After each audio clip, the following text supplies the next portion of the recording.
Good evening from sunny Sun Valley, Idaho.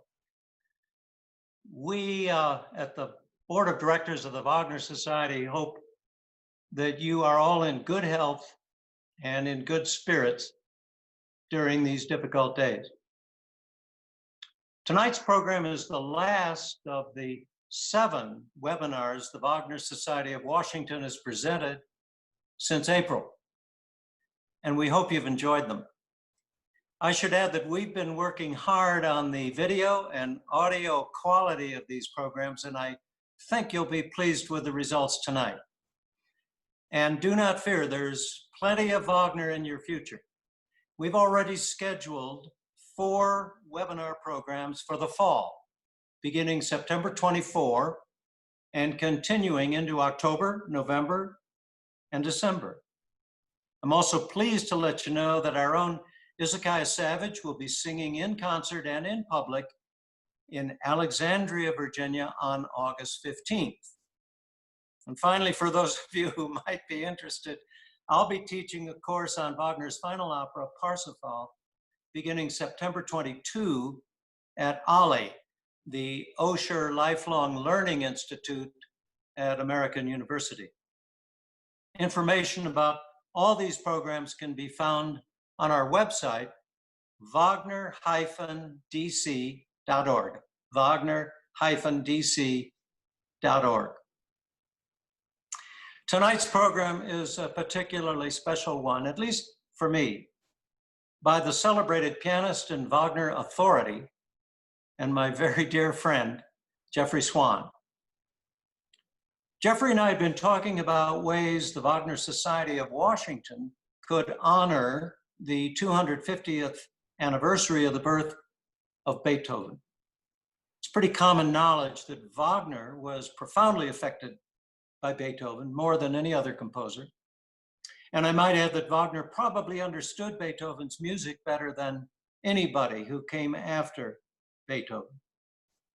So what I asked Jeffery to do is to explain to us in specific terms which of and how Beethoven's musical achievements and innovations served as inspiration in Wagner's own constantly evolving artwork.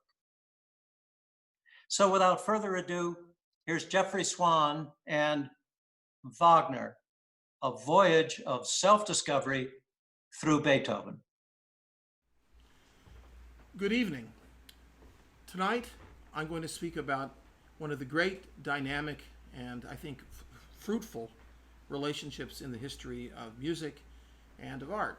And that is the relationship between Wagner and Beethoven, and how Beethoven, over the course of Wagner's long, not so long, but long life, created an ongoing influence, and Wagner's interpretation of Beethoven as he read Beethoven and understood Beethoven informed his own art and created so much of what we love the most about Wagner. Now, one of the great sort of mysteries, classic mysteries about Wagner is how is it possible that a composer who had written basically such unoriginal and mediocre music as Die Fein, Die Liebesverbot, and Rienzi could all of a sudden have written an early and original masterpiece like The Flying Dutchman. And this happened, of course, very quickly. The time between the composition of Rienzi and the composition of Flying Dutchman was less than a year. He actually probably worked on both at the same time in Paris. So what happened? And I think the easy answer, probably too easy, is that in Paris, Wagner understood Beethoven for the first time. And this, he says this himself in Mein Leben, in his autobiography. How it happened is very, very typical and rather serendipitous. Wagner was, of course, on the make. And when he got to Paris, he wanted to be introduced to all the people who were doing important things, especially people who could get performances of his music, get his name in front of the audience.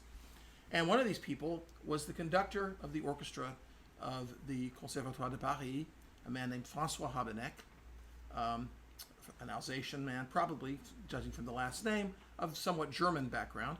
And Habeneck had, in a way, perhaps the world's first professional orchestra, the Société du Conservatoire. It was not actually a student orchestra, but it was called the Société du Conservatoire.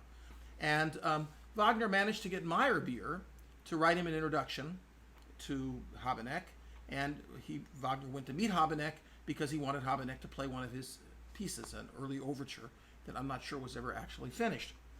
Habeneck was not, actually he didn't refuse, but he didn't accept either. But anyway, Habeneck had a practice of performing at least one Beethoven symphony at every concert, every single one. And among the early concerts that Wagner heard, and Wagner started going to all of Habeneck's concerts, was probably January of 1840, and that was Habeneck played Beethoven's Ninth Symphony. Now this was not by any means the first time that Wagner had heard Beethoven's Ninth. They played Beethoven's Ninth Symphony every single year in Wagner's hometown of Dresden, and sort of as a festival piece. And Wagner was very enthusiastic about it when he was a teenager and even made a piano transcription of it. But Wagner, by his own confession, grew to feel that the piece was a failure, or at least he didn't understand the piece. Maybe it was played so badly or whatever. And I have to say that of all the composers that we do hear as influences in Wagner's early works, like Weber or Bellini, certainly Meyerbeer or Spontini or other composers' grand opera, I don't hear Beethoven at all in any of Wagner's earlier works. So anyway, Wagner heard Beethoven's Ninth Symphony, and he said the scales fell from before his eyes. This was a revelation, like he had no idea what it was supposed to sound like. And I think that there are a few things that he heard in Beethoven's Ninth Symphony that immediately had a major impact on Wagner.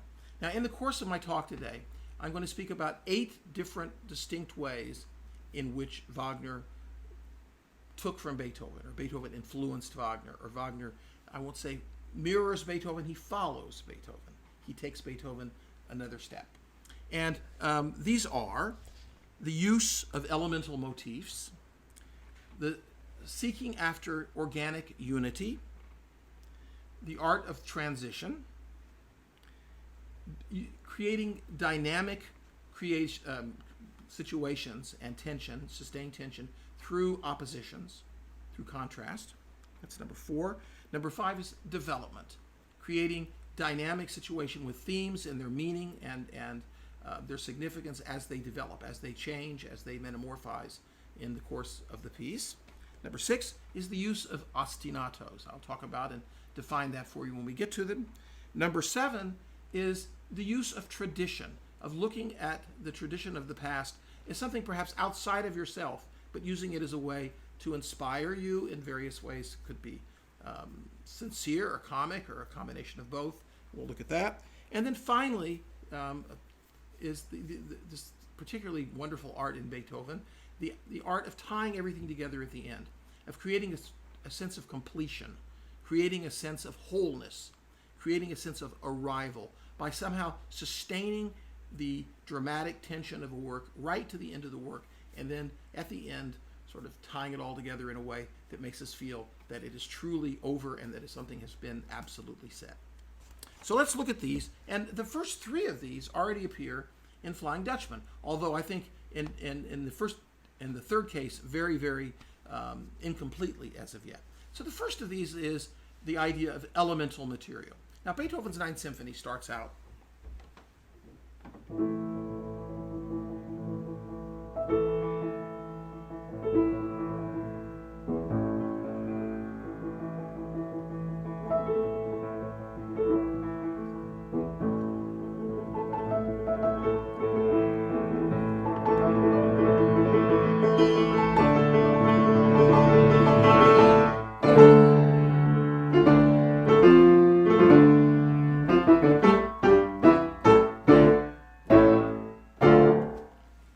get much more elemental than that. It's just, it starts with, which goes to a D minor chord. Pretty elemental. And the second theme is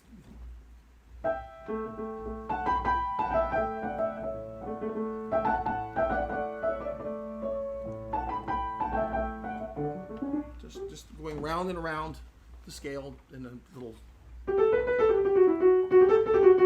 just back and forth. And so this is the elemental quality. And another quality, which I think Wagner was very strongly struck by, was how these are apparent all through the work. So they create a sense of unity through the piece. For instance, the theme of the second movement is that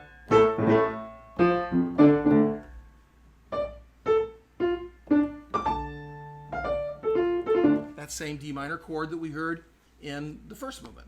And at the beginning of the last movement, we have that the same D minor chord opens the last movement. Perhaps even more striking, though, is what happens with the second theme, with this.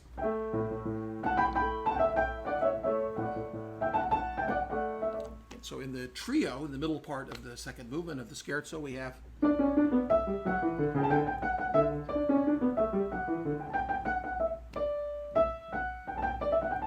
the same, just move down a note, but it's exactly the same idea.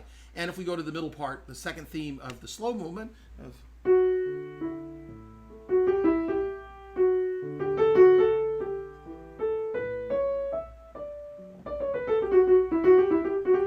the same idea. And of course, when we get to the last movement, we have what arguably is the most famous theme in the history of classic music, of Western music.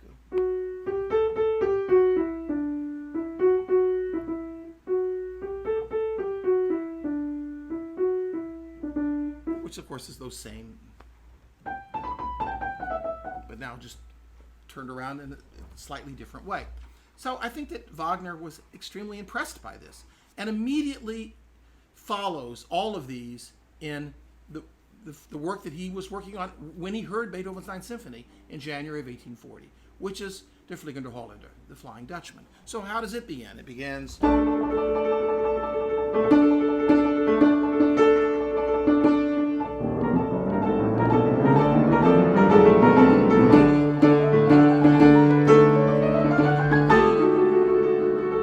So, two things. First, it's not only as elemental as the opening of Beethoven's Ninth, it's the same notes. It's this D minor. It's just that open fifth. Very, very elemental. And there's another little element, too, that this.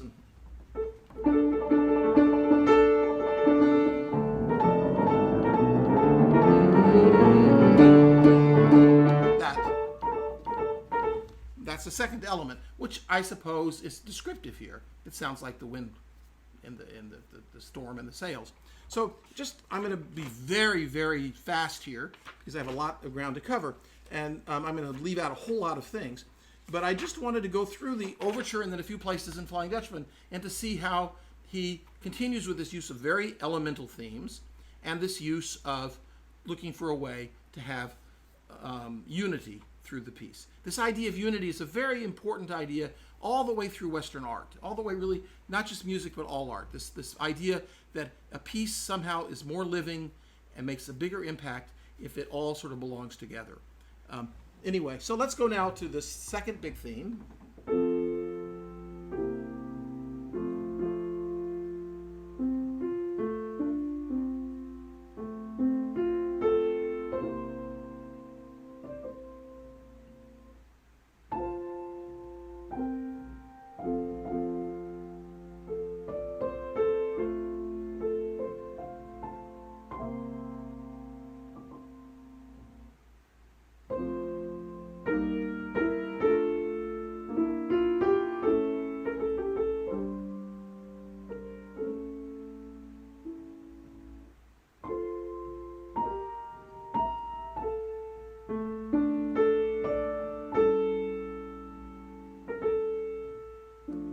So forth.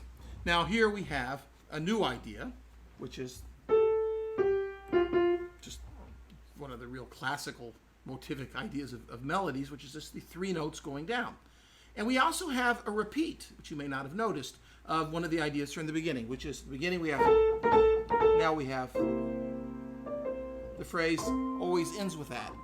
And indeed, we'll come across our third idea, the idea of transitions, which is still in its very early stage in Wagner. Wagner has not yet mastered what he considered to be his greatest art, the art of transition, but he'll use this little, what was originally the sighing of the wind,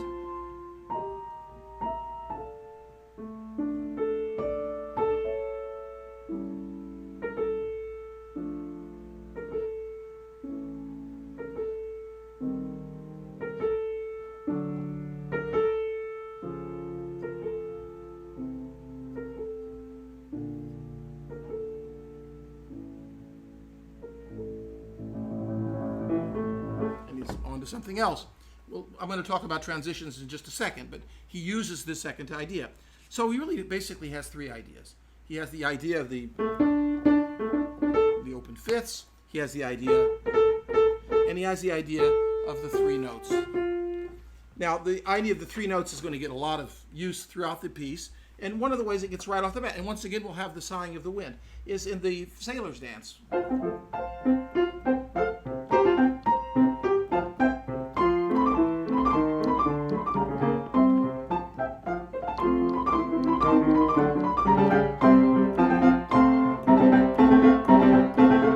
Okay, so it's the same notes. That's pretty straightforward, and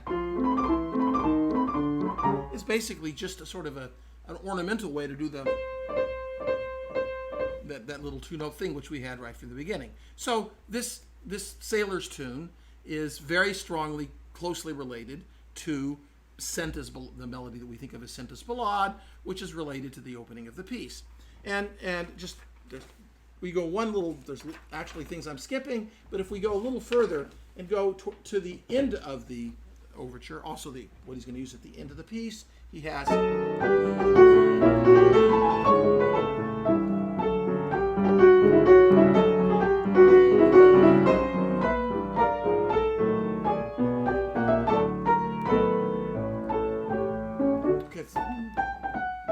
so the three notes, and now he's added a fourth.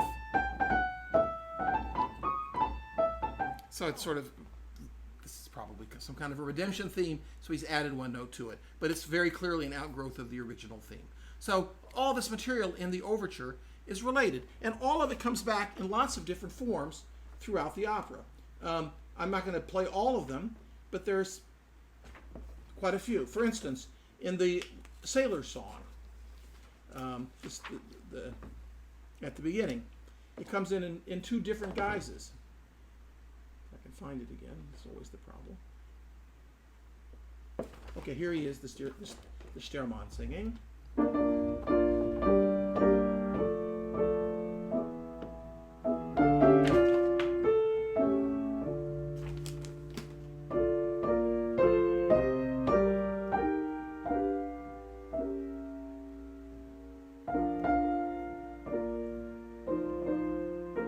So we had twice, we had that. And then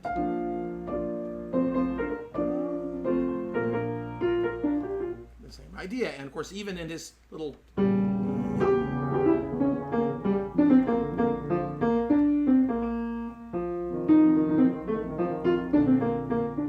hear that over and over again in this first act is kind of the sort of the general sailor's feeling. And just moving to one or two other places. I'm not going to go all the way through the opera. But if we move to the beginning of the second act, we'll see another very lovely and maybe surprising use of one of the ideas.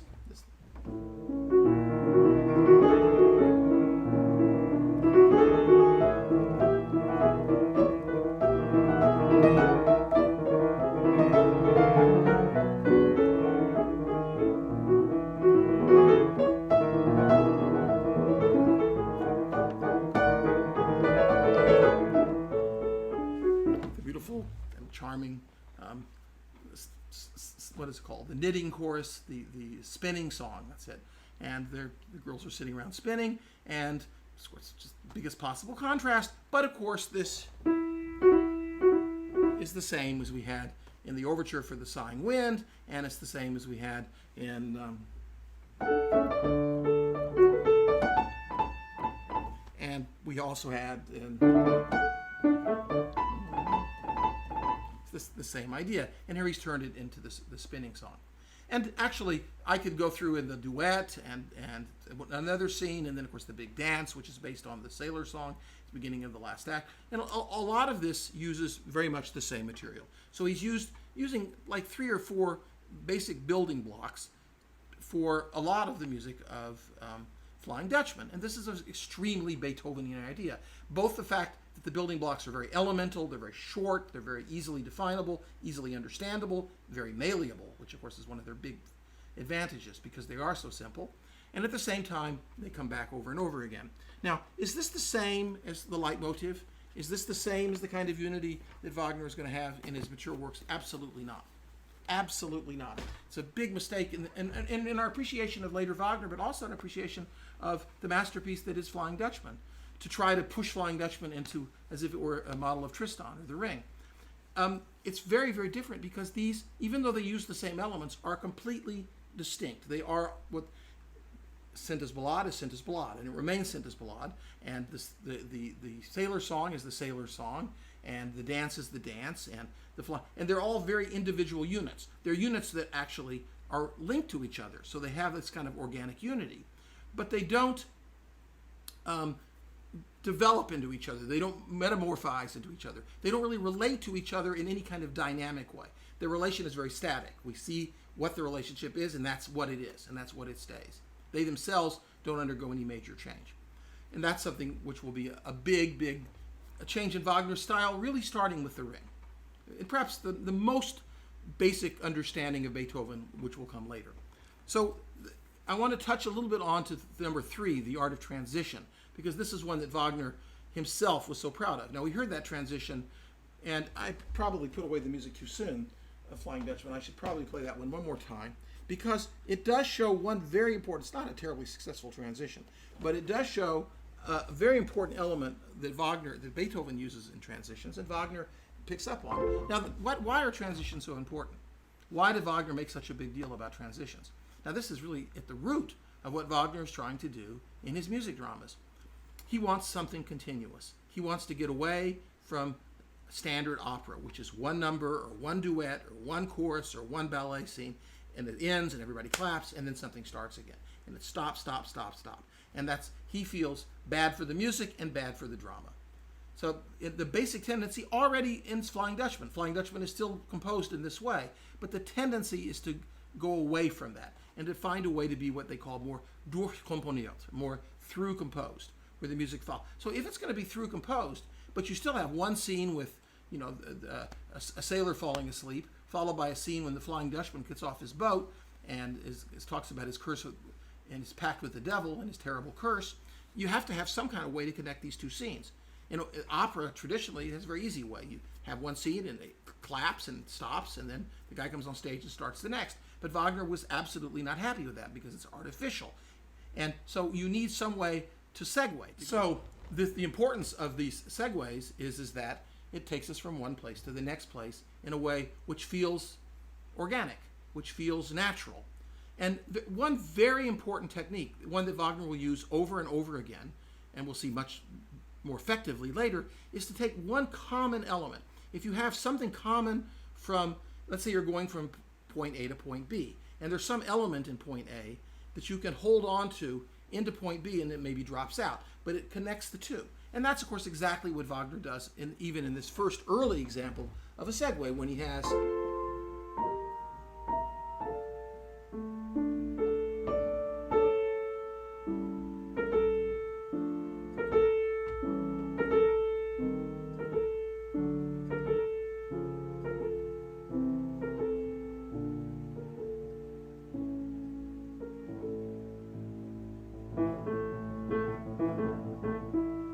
So that, going through all those harmonies, is the way that Wagner carries us through this transition. Now we're going to see in a while some much greater transitions.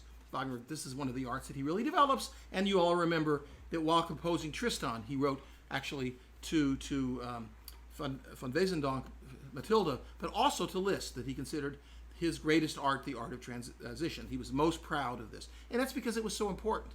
The whole idea of Wagner's continuously composed opera as a single continuous work is absolutely, it depends completely on his ability to make natural transitions. So now let's leave Flying Dutchman for a second and go on to the next operas, and I think he really introduces, he keeps the idea of having things, this organic unity, and he certainly keeps the idea of using elemental, very simple material. But he introduces a kind of a new idea, which actually he will use the rest of his career.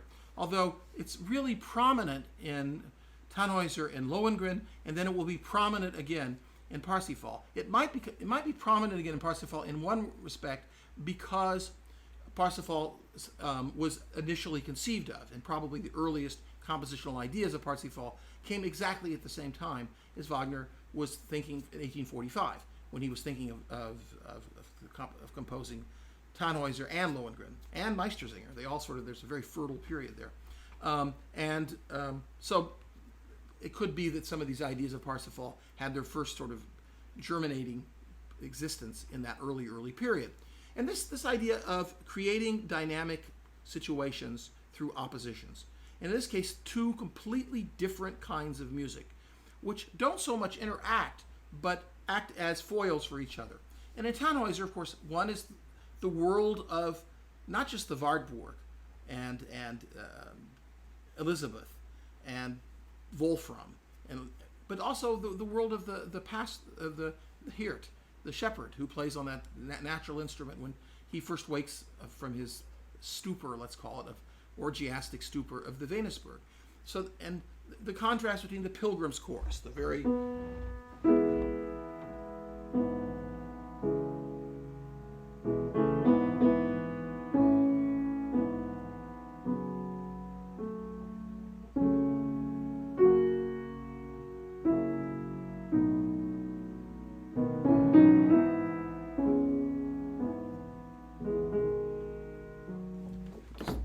serious, very diatonic, very stable, to this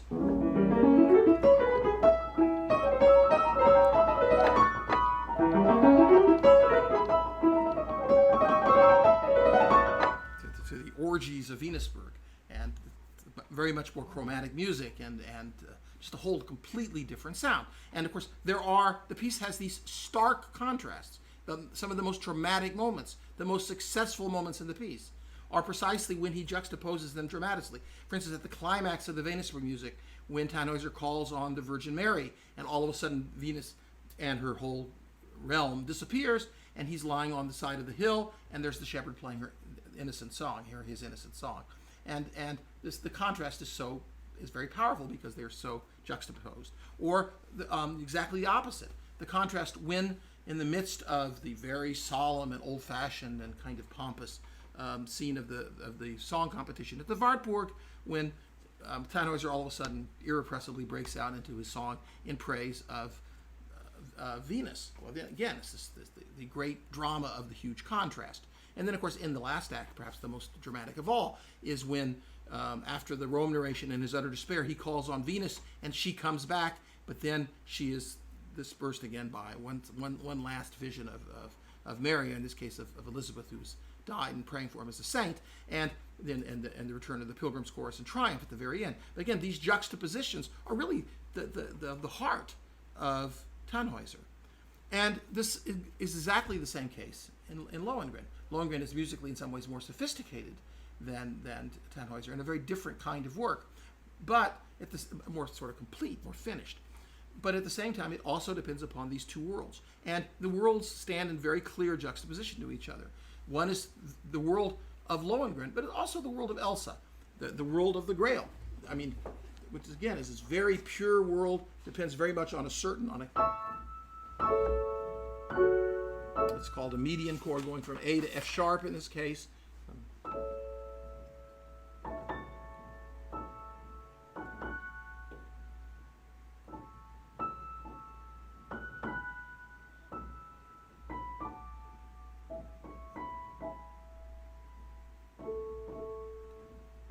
And this idea of what comes, it's exactly the same, really, basically in Elsa's music.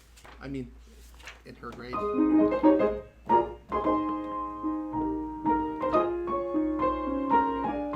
her Dream of the White Knight, but also in earlier on in her Dream, this great melody.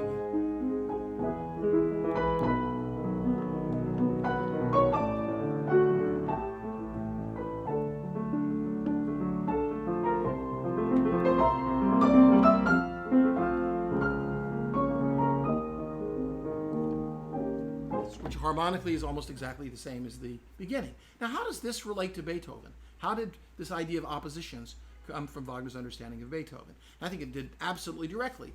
Beethoven creates the tension in his great sonata movements by having first theme and second theme groups. It doesn't have to be a single theme. It can be very complex groups, but they stand in stark juxtaposition to each other. And a great deal of the tension in a Beethoven symphonic movement or a sonata movement or a string quartet movement, any large-scale movement, depends upon the juxtaposition of two completely different kinds of music.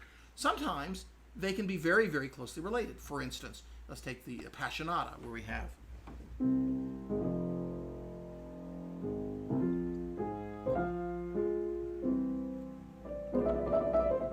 which is as tense as you can get. And the second theme is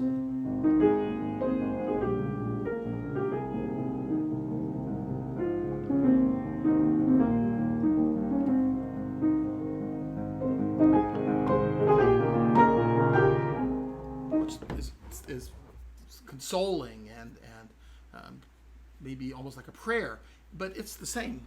They have the same rhythm, and one is just major and the other's minor, and they sort of go about their arpeggio in different ways, but they're very closely related. But they are in opposition all through the first movement. And in the Waldstein Sonata, from the same period.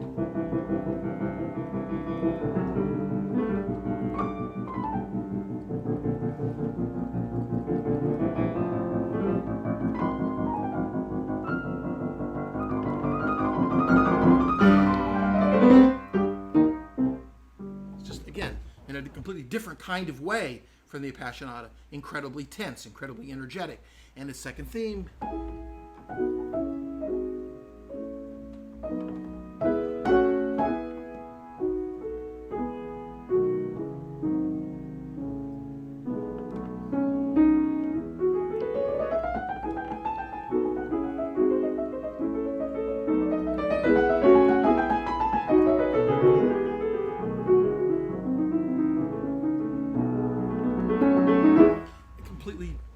of real foil, dolce and singing, although again it grows out of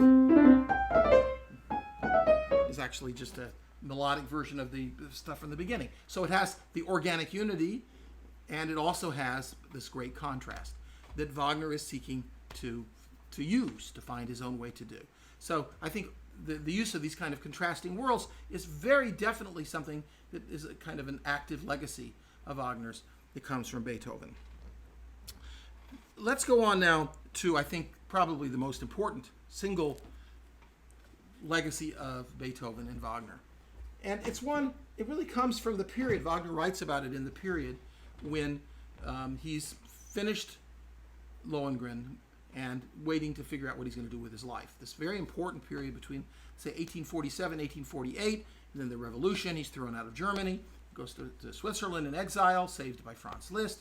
And there's this period of several years when Wagner really doesn't compose much of anything. He works on the story of the Ring, and the first sketches of the Ring probably date from that period. But what he primarily does is writes essays like The Artwork of the Future, or Opera and Drama, or A Communication to My Friends. And in these works, he starts postulating all the various things that has been wrong with opera in the past and that he wants to do. And a lot of what he wants to do are things which he is directly extrapolating into the music drama form that he wants to compose from Beethoven, from what he saw as the great Beethoven symphonies, the Ninth, but also some of his very favorite Beethoven works, the piano sonatas and for instance, the C-sharp minor string quartet. Now, we know, by the way, that Wagner knew and loved these pieces. Wagner wrote at length about, for instance, Beethoven's Seventh Symphony, which we're going to come to, and other Beethoven's Fifth Symphony. He wrote at length on his, also the Eighth Symphony.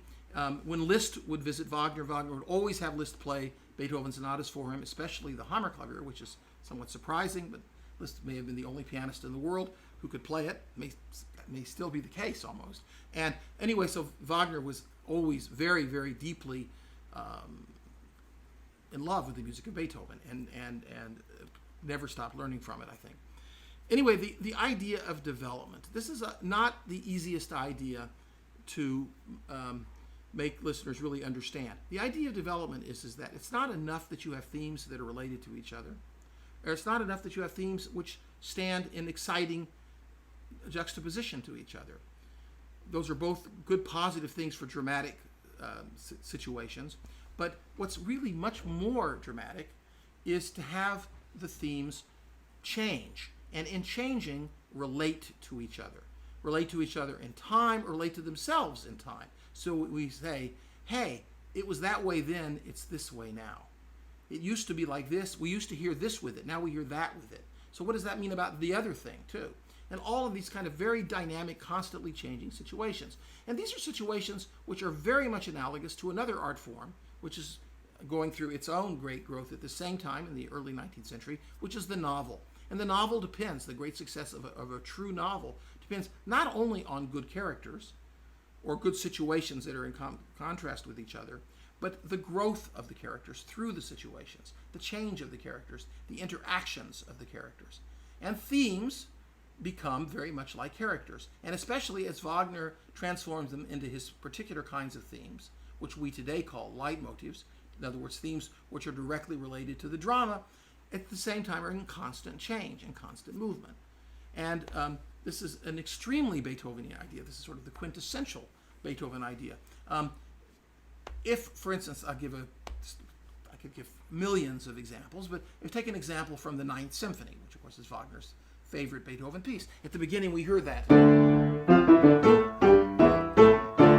A very stern, strong, maestoso, majestic ending of the first phrase. Implacable, and indeed will end the first movement with absolute, maybe no stronger phrase in the history of music than that. But in the course of this movement, it goes through all kinds of changes, many of which just the opposite, this beautiful.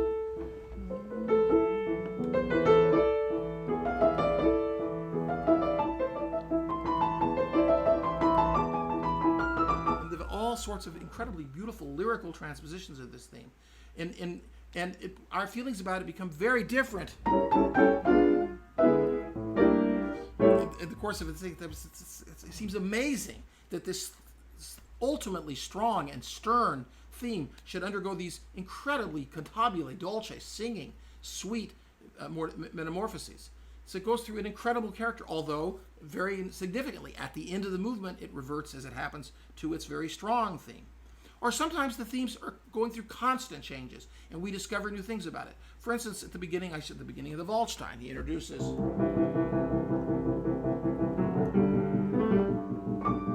So we have that theme, sort of an answer, but they're similar but different. So in the development section,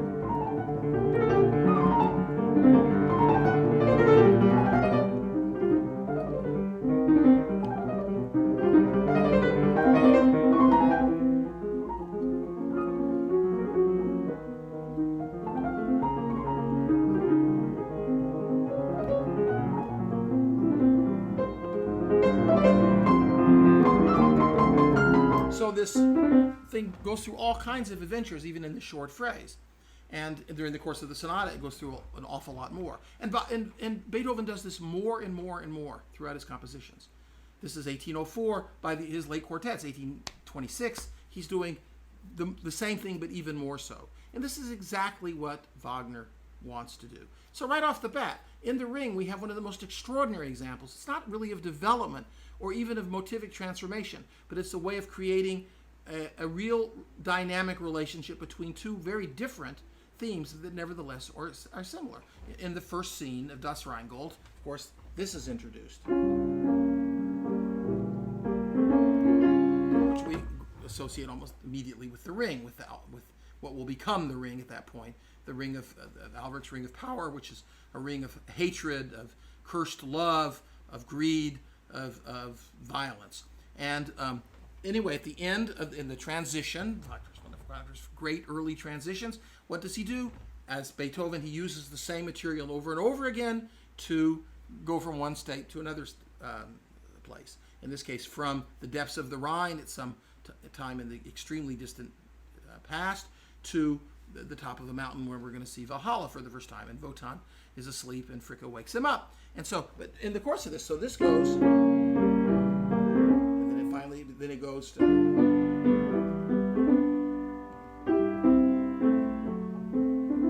then finally gets softer and softer.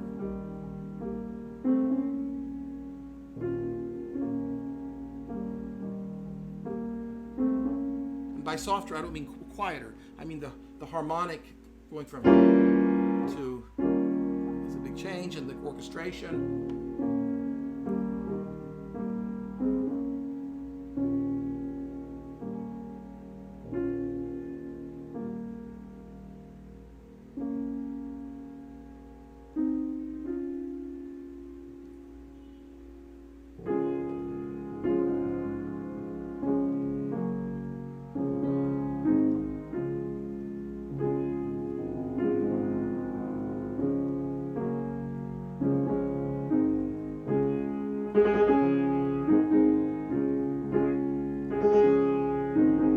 So, of course, we see Valhalla, and this emerges. We immediately associate this clearly with Valhalla.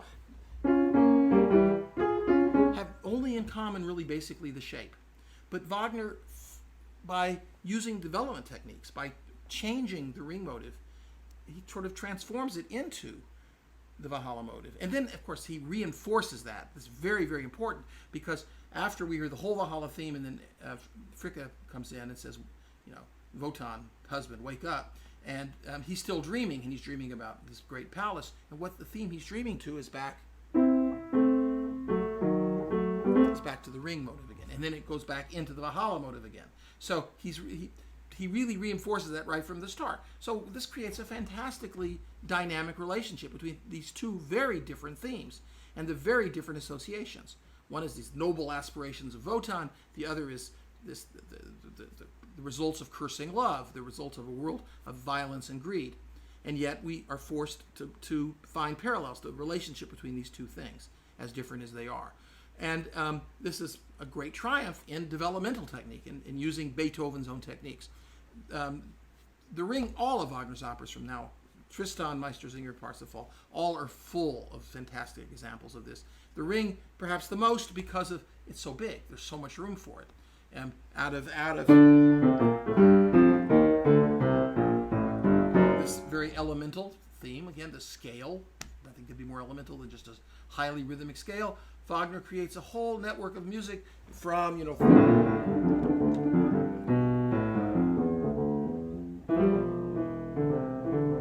any number of themes, and finally,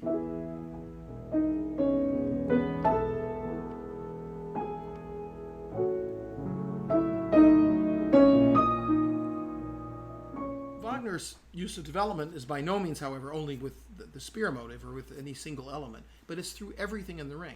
Everything is in constant state of flux, in a constant metamorphosis, reinventing itself, reinventing its relationships to all the other material. So things constantly mean something new. And so in time, the meaning of all the themes is constantly both musically and dramatically changing.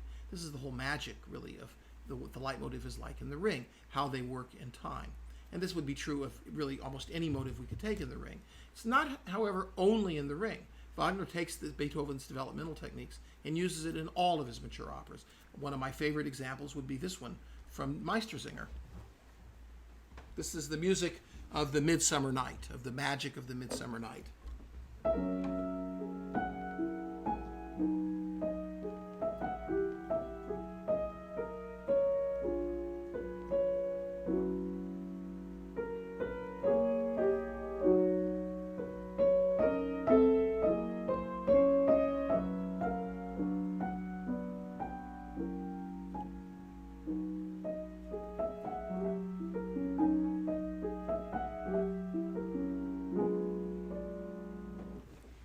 And then in Act 3, when Eva comes into Hans's studio with the excuse of having her shoe changed when she really wants just to find Walter,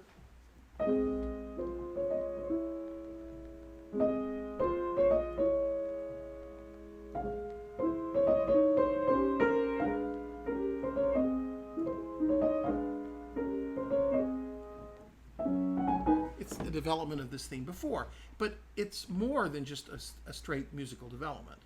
It's more than just a similarity like we saw in Flying Dutchman. No, it shows the change in Eva.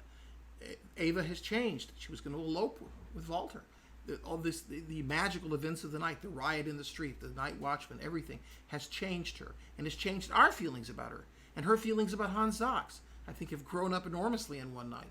from basically just teasing him. I think she appreciates just how deep her love for him is, how also potentially deeper guilt is, and how complex the whole relationship is. And all this is really mirrored in this change in this one theme. So this is another one, not using leitmotifs in the sense of the ring at all, but the way that Wagner uses the motivic technique and the developmental technique to show this remarkable growth and remarkable dramatic unity and excitement. So this is throughout the entire ring. So I'd like to go now to what Wagner considered to be his greatest gift, which is transition. And transition, of course, is also related to the problem of ostinato. And so ostinato and transition go together. Now, we talked about transitions before, and Wagner considered his greatest gift to be the ability to go from one scene to another. In other words, to eliminate what had been the problem he saw in opera before, to find a musical way to make this kind of easy transition from one thing to the next. And one of the techniques that Wagner uses for this is one of the things he loves the most about Beethoven. And this is my number 6 on the list, which is ostinato. I'll get to transition again in just a second. So what does ostinato mean? Italian term. It means obstinate. It means stubborn. But it refers in music to a phrase, usually a highly rhythmical phrase, which is repeated over and over and over again. Now, one of the obvious things it does is it creates excitement. So let's take a very famous one that Wagner loved, and he called it the apotheosis of the dance, which is the toe tapper. It has this real dance rhythm. This is the first movement of Beethoven's 7th Symphony, which goes...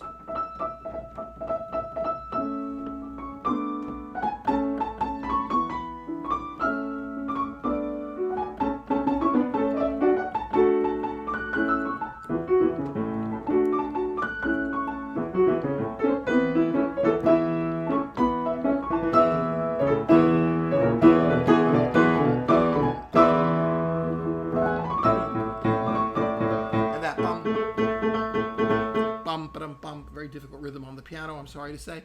It's not played on the piano, it's played in the orchestra. Goes from the first note to the last of this first movement. It's constantly present and creates not only terrific excitement, but it creates wonderful unity because, of course, the other material all rides on this rhythm. So it sort of segues into each other wonderfully. Now, not all of these necessarily have to be fast. Not all ostinato figures are fast ostinato figures. For instance, in this same symphony, another movement that Wagner admired enormously, we have this, a different kind of ostinato.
So on. It's hard to stop. And it goes right on through the movement. This goes through the alternate theme, which has a completely different character, but it continues. And so it gives this wonderful constant backdrop upon which the flow of the melodies as it opens up and adds new material has this continuity and yet also sense of real drama, I think. So Wagner, I think, really starting in The Ring, starts to see the real possibilities for his music dramas of using this technique of ostinato. And I think that the first one is perhaps the most famous, most celebrated early passage of Wagner that is an orchestral passage. Considered the real genius of orchestral music within the context of one of his music dramas. Now, not, of course, the Prelude to Lohengrin is obviously one of the towering masterpieces, but I'm talking about a piece of music within the context of a drama. And I think that his use of, and actually and several of the other ones also use of ostinato. Now, in this case, the ostinato is based on this, again, the figure pretty much from the first movement of the Seventh Symphony. Except the straight dotted rhythm has been changed. Now it's, well, first it becomes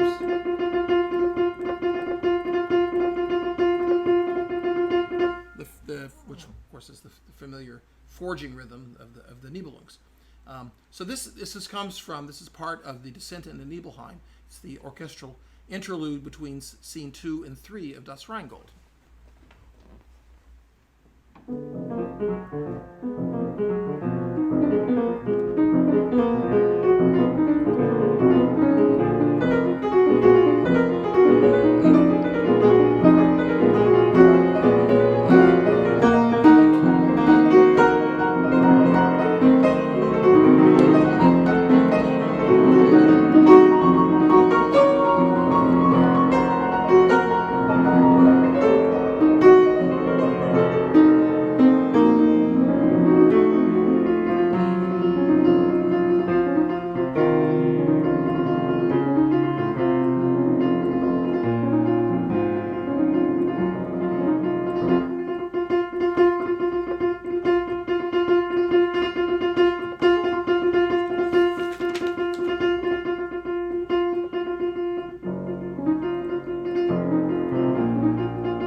The whole passage, and you see how using this rhythm, which slightly changes during the course of it, not only does it create this tremendous excitement, but he uses all kinds of new developmental things in the course of his themes. He presents new ideas, he presents old ideas in very new forms, which will become very powerful, which of course will become the love motive in Die Walküre, but the whole context is within this constant flux. And actually, there's an ostinato figure, a different one, that dominates the return from Nibelheim in that case. And of course, this is also a great transition, by the way. This is not just an ostinato figure, it is also a transition, because it's a transition from the scene up with the gods down into the scene in Nibelheim and then back up again. I want to play one of my very favorite transitions, not transitions in this case at all, but use of ostinato. You know, this dotted rhythm is very popular for Wagner. Maybe because he likes Beethoven's Seventh Symphony so much, but we have the Rite of the Valkyries.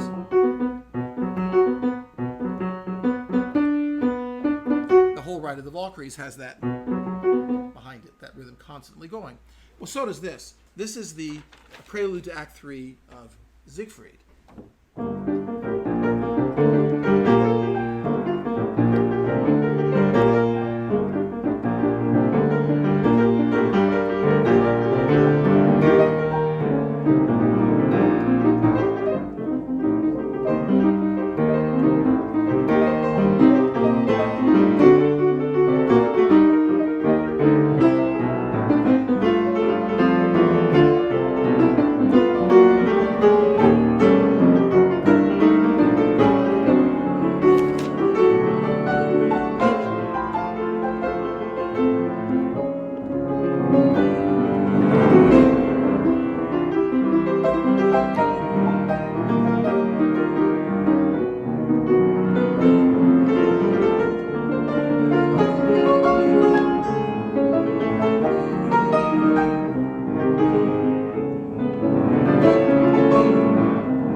and so on. So all through this entire fantastic prelude, in which many, many themes are played at once over this wonderful tapestry overlapping each other, we have this constant dotted rhythm theme. But of course, not all of Wagner's great ostinatos are necessarily fast and exciting. I think one of the greatest of all is one that's not a prelude or a transition, but actually a central scene itself. It's the central part of the love duet from Tristan, the famous O Singt her nieder nach der Liebe, which has this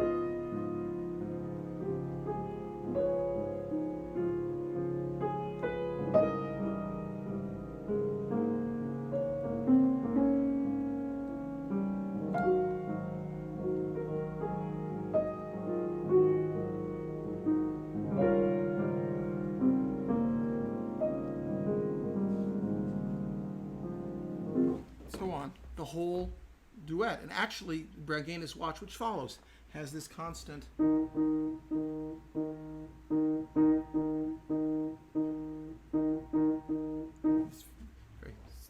rhythm that sounds maybe like the human heartbeat or something underneath. Very pulsating, steady, and very much an ostinato in its own way. So a very different kind. Some of the greatest of Wagner's ostinato passages are in Parsifal, and they're slow. For instance, the very famous one that starts with the transformation scene in Act 1, which also serves as a fantastic transition, a transition from sort of the world of time and space to the world beyond time and space, which is the scene of the Grail. And what Wagner managed to do with is, of course, one of the great miracles. And then he does it again in a completely different way in Act 3 transformation scene, when it's the funeral music for Titurel. And it's what was so sort of grand and inspiring now becomes really dark and almost frightening. But again, he uses this wonderful technique of ostinato to carry this through completely. Now, going back to transitions. Now, transitions are the most effective when they use something which is from an ostinato, has something in common with an ostinato, which is when there's some common ground which lies through the transition that takes us from the beginning to the end. Maybe it starts and then it goes away and something new comes in imperceptibly, but some way that we can get from point A to point B without any kind of really jagged or interruption of any sort. And maybe Wagner considered himself to be the greatest, that his greatest genius was transition, and the work he talked about while writing it is Tristan. So maybe it's right that I should pick one from Tristan. The first one that comes to mind is the one that leads right in to the O Singt her nieder nach der Liebe, the one from the first part of the love duet, which is stormy and passionate, and they're sort of unsure of themselves in a way. And then there's this transition into this very, very intimate and rapturous O Singt her nieder nach der Liebe. So we have.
we're there, this really a truly magical passage. He uses that rhythm kind of comes in in the middle of it and sort of gradually establishes itself.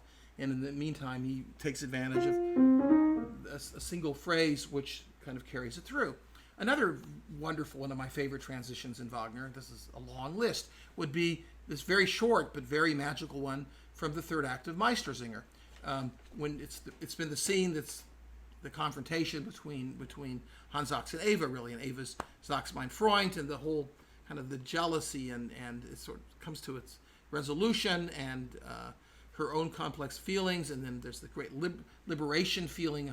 Hans Sachs frees David for him to get married. He frees him from being an apprentice to becomes a companion, a gazelle, and there's a transition from this very festive outward scene to this scene of extraordinary inner joy but complex emotions. It is one of Wagner's most magical moments, which of course is the quintet. And this transition, which also goes from the two furthest keys, from C major to G flat major. It's done remarkably quickly, but again, using a single material, but as it sort of slides down through all these wonderful harmonies.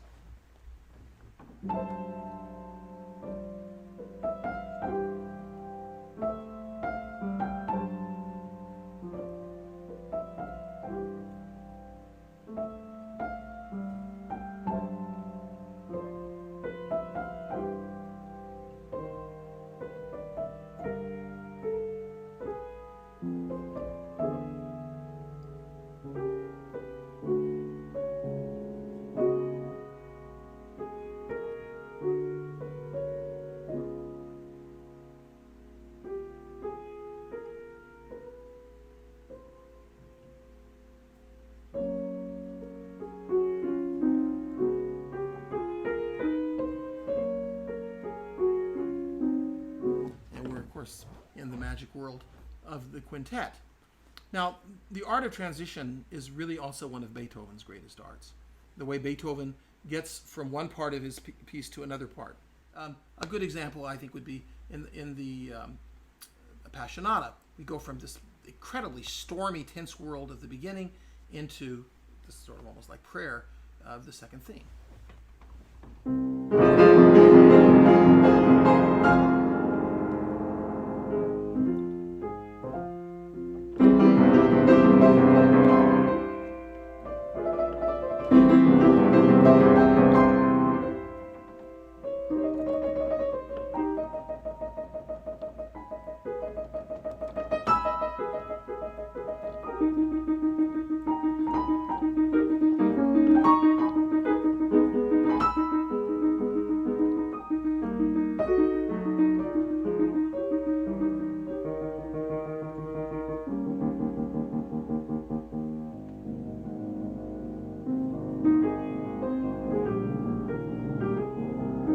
It's so easy in a way, so natural, that we can overlook how miraculous it is, how he carries us so perfectly, so consequentially. One thing leads to the other in such a normal sort of way, from one world to the other. He uses that repeated note figure and also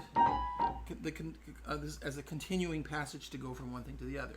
Beethoven does this in just hundreds and hundreds and hundreds of times. But this is something that Wagner, I think, learns from in Beethoven, and I won't say does better, but he adds the whole dimension of drama to it. And we all have our favorite transitions. Another one of my favorite transitions in Wagner, a big long scale one, would be the whole transition from Siegfried going through the fire to his arrival at the top of the mountain, for instance. That's a great transition. But there's any number of them. But that one also uses the fire music and then later on the sleep music as a constant through which he can undergo. If you establish these constants, then the change of the transition has something upon which to relate itself to all the way. So this is a technique that Wagner learns and uses to incredible effect all through his later period.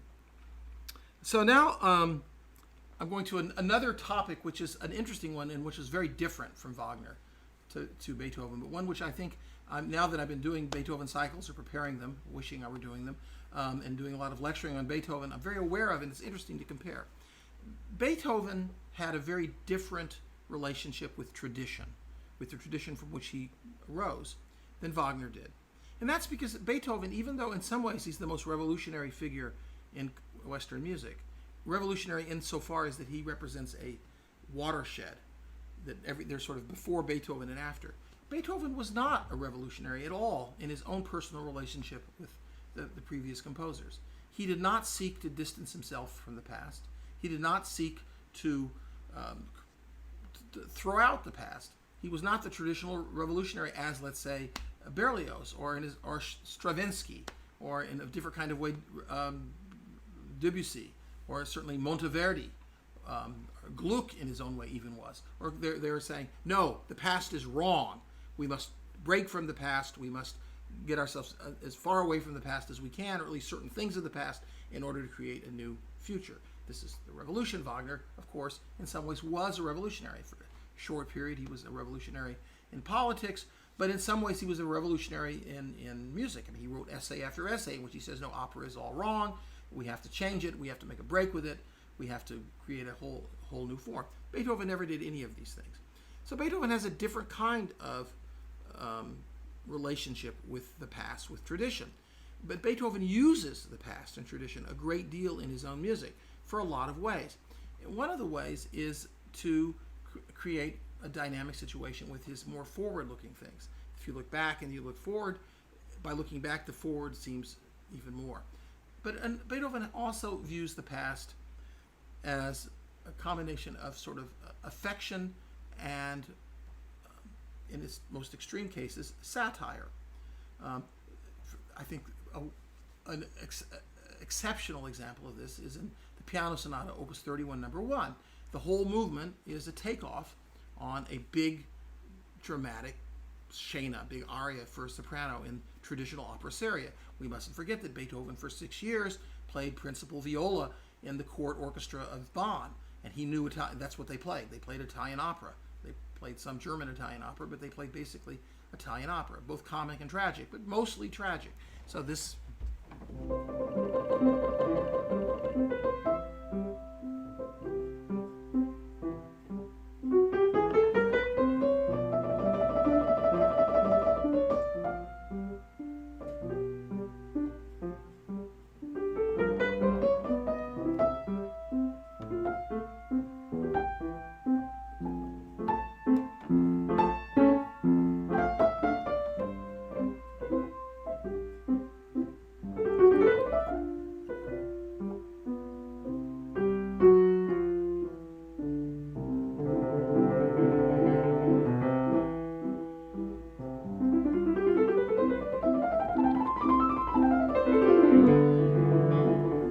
delicious.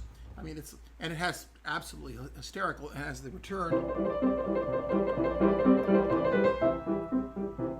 You can hear the bassoons doing their little thing down there, and then the cadenzas where the soprano goes completely nuts and won't stop.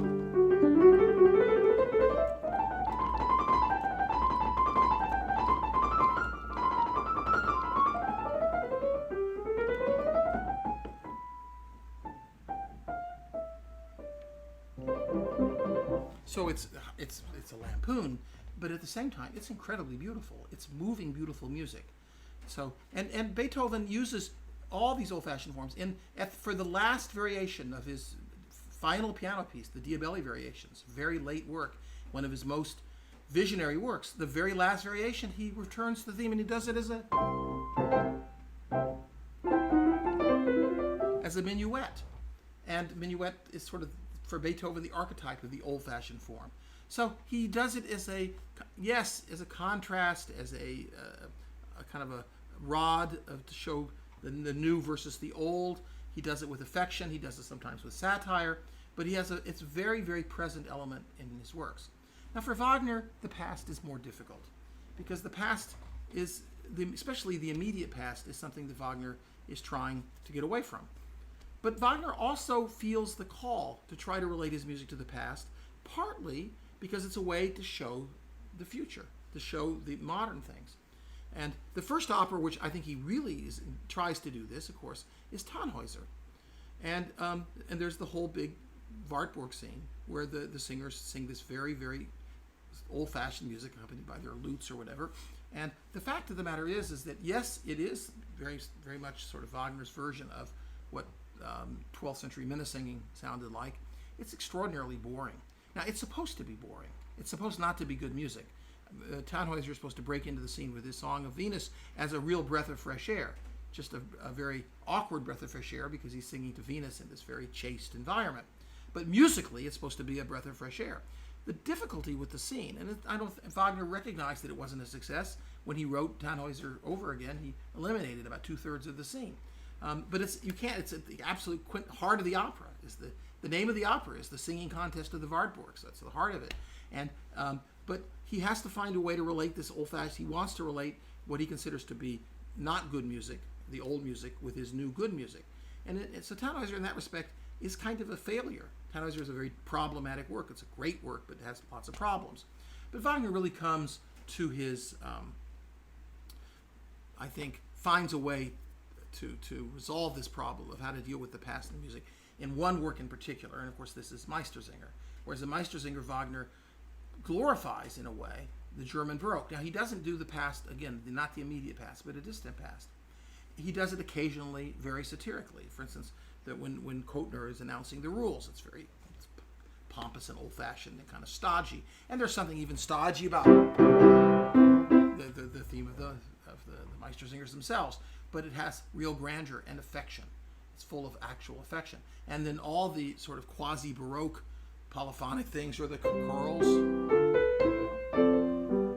all these things are done with real affection, even though they are purposely there to be a stark contrast with the new music, the music that Walter first sings, especially in his first song in Fang it an, but even in the prize song itself, or in things like Sag's mein Freund, which goes off into almost Tristanesque territory.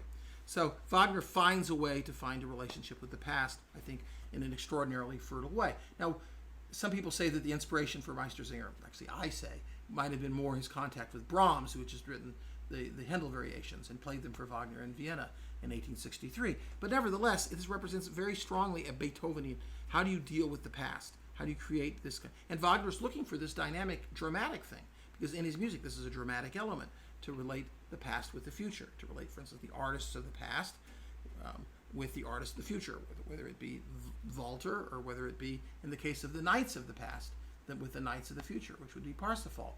And of course, the music, the juxtaposition of the past and the future is very important in Parsifal, because Parsifal, he uses these elements that stand for the kind of the past in music.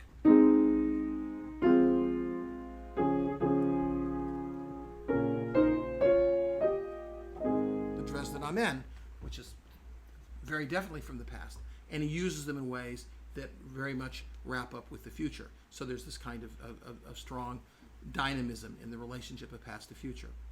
There's so much in Parsifal which relates to Beethoven that I really feel like I haven't gone into, but that'll be for another talk. So now I want to do the very last subject, but this is one that I think is very important and one that really hits home. And that's Beethoven has a real revolution, even though he's not a revolutionary in the traditional sense, but a real change in structure of his basic forms, sonata forms, that happens in his middle section. Happens starting with the Eroica Symphony, and it goes on in many other works. And what it really entails is that he adds a whole new section to the movement, the coda. The coda existed before. Coda just means tail in Italian, and the coda was just a way to end the movement. Sometimes it was nothing, sometimes just a few loud chords, or some way to, or maybe soft chords, but some way to end the movement. But Beethoven, starting with the Eroica, transforms the coda and turns it into a whole, sometimes the longest part of the movement, where he wraps things up, where he takes things to a conclusion. For instance, in the Eroica, and he does it in an extraordinarily simple way, the theme of the Eroica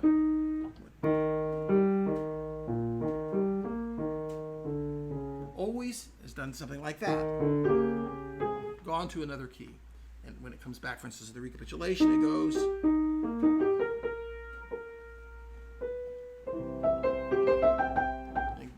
off into other directions very beautifully, but in a new way. And only at the very, very, very end of the movement, finally,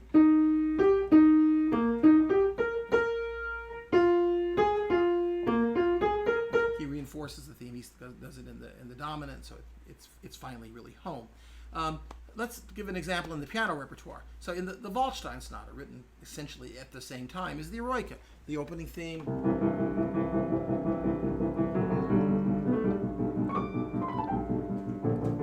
Even though it repeats that C major chord about 12 times, it doesn't stay in C major. It goes away. It goes to one key after another. And it does that all through the movement. Every time we think it's finally hitting a home, and he does...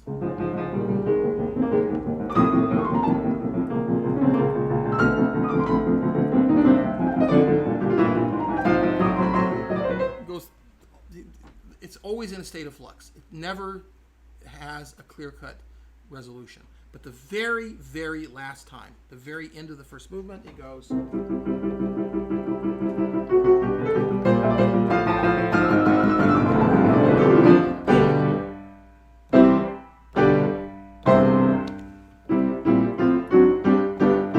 beautiful, strong C major cadence. He transforms it. He solves the problem. The French word dénouement means untie the knot. It's been completely untied here at the end. I think that Wagner sought to do that in a lot of his even earliest pieces. One of the reasons he rewrites the endings and Tannhäuser, the way he finally, the Pilgrim's Chorus had always, at the last, when it comes in at the very end, it changes.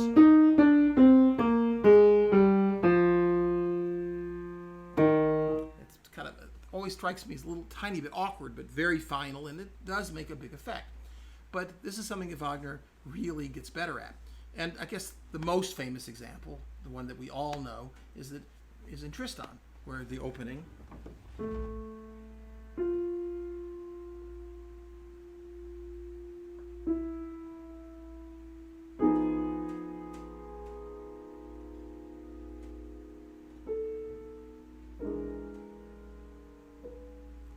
the most famous phrase in Wagner, maybe in music almost. It always goes someplace else. It always takes us, it's the very musical essence of the idea of Sehnsucht, which is longing for something that you can't get. It's longing, this constant longing which, from which is born more longing. This whole basic Schopenhauerian idea, but not just Schopenhauerian idea, which is behind all of Tristan. And at the very, very, very, very end of Tristan, where do I start? This is not the easiest thing for me to play, but anyway.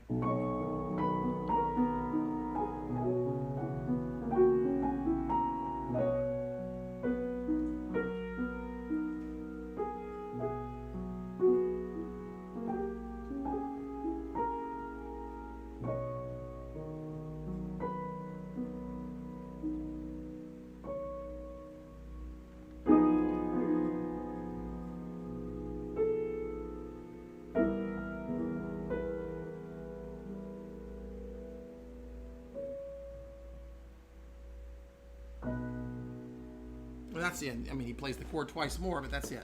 So it's now. So the entire work is encapsulated right there. The whole piece comes to an end. It's encapsulated, tied up. It's over. He's finished it. And he does the same thing in Parsifal too. Parsifal, the main theme, the opening theme anyway.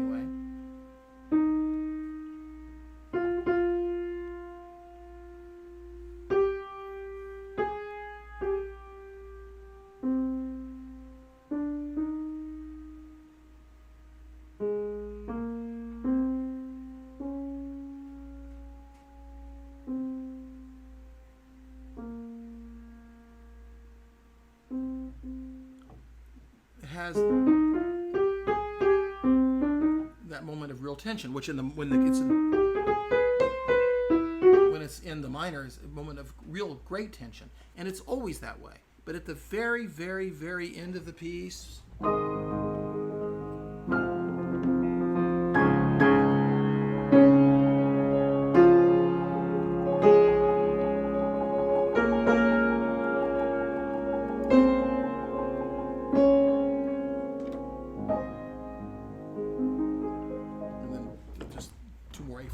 to finish it.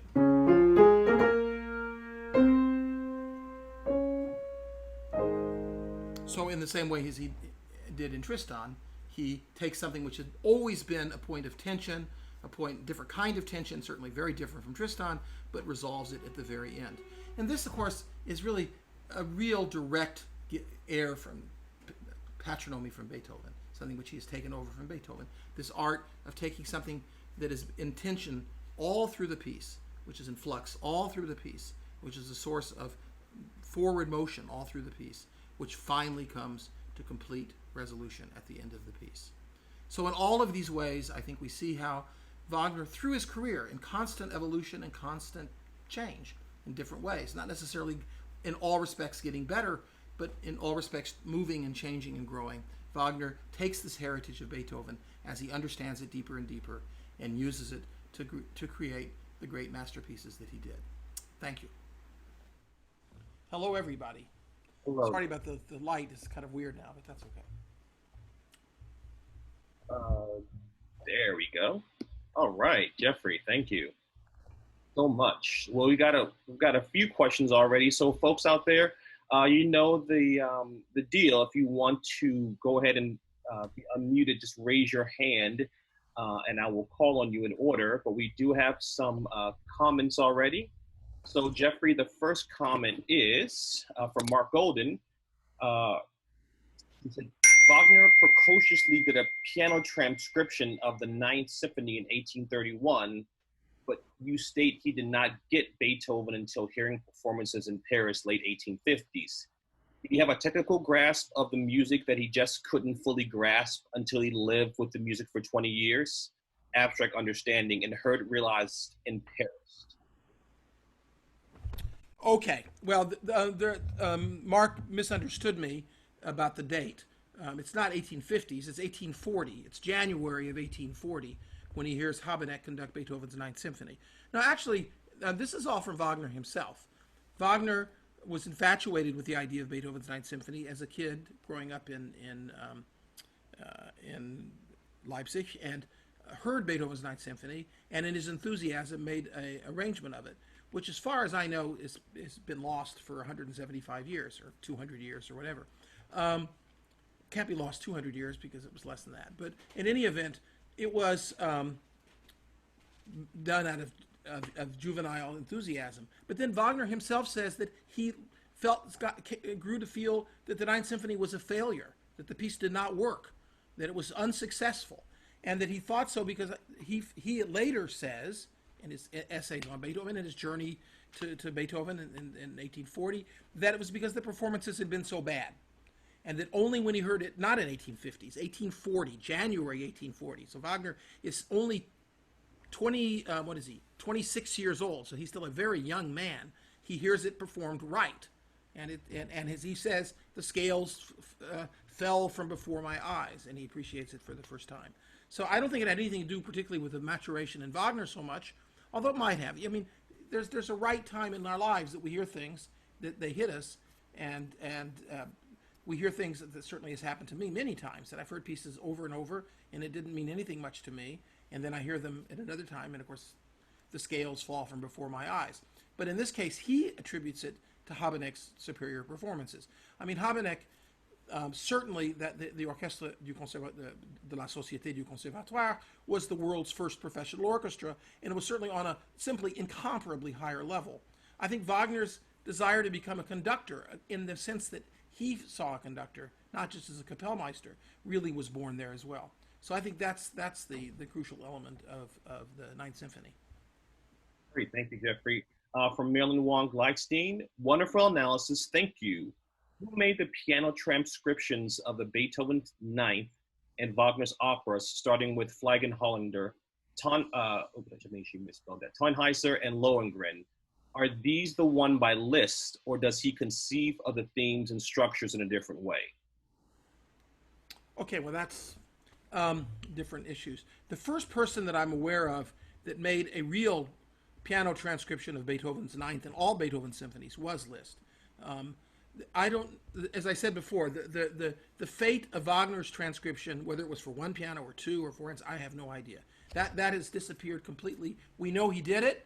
He says he did it. But as far as I know, no one has ever seen it. The piano transcriptions of all of Wagner's operas and music dramas, starting even before, in Liebesverbot, all of them, they were always done in versions for piano and voice, usually by the composer themselves initially, or by somebody the composer paid to do it, because they had to have something to rehearse the singers with. The singers had to learn the part before they could do it with an orchestra. So there always were versions for piano and voice, and many, many, many of them. I mean, lots and lots of them, and there are to this day, and they can be extremely varied. I grew up personally on the Schirmer piano vocal scores because that was what was cheapest and most readily available in Dallas, Texas, and that's what they had at the library at SMU, which I purloined initially. And so, but what I personally play I don't use those transcriptions except as kind of an aide-memoire. It's a way of jogging my memory. I just play by ear, basically. I don't play any written transcription of any of Wagner's operas, but there are many, many versions, and they exist for practical purposes. Liszt's transcriptions of Wagner are a completely different thing. He certainly didn't transcribe any of Wagner's operas. He transcribed parts of Wagner's operas, like the Liebestod, or I guess the biggest one would be the Prelude to Tannhäuser. That's also the first one, and many of they are in two completely different categories. For instance, like the Liebestod, or certainly the Prelude to the overture, actually, not prelude, to Tannhäuser, are Liszt's attempt to faithfully to render the orchestral effect at the piano. They're attempts to be a real piano version of the orchestral and operatic whole. Then he wrote other transcriptions. That would also be sort of the case of the spinning song transcription of Liszt's, which I play also.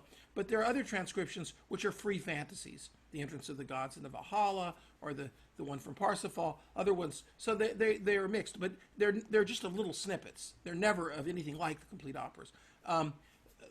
One that Wagner was very pleased with was Karl Tausig transcription of Tristan for the complete opera. Tausig was a very great pianist and was a student of Liszt that Wagner met through Liszt and Wagner admired very much. But Tausig, poor man, died at age 29, so he never got the chance to do anything but Tristan. And actually, his transcription of Tristan was done without ever having heard the piece, so it's quite remarkable. Going back and forth, we have Rebecca Blackmon. Go ahead and unmute yourself, Rebecca, and ask Jeffrey a question. Rebecca, are you there?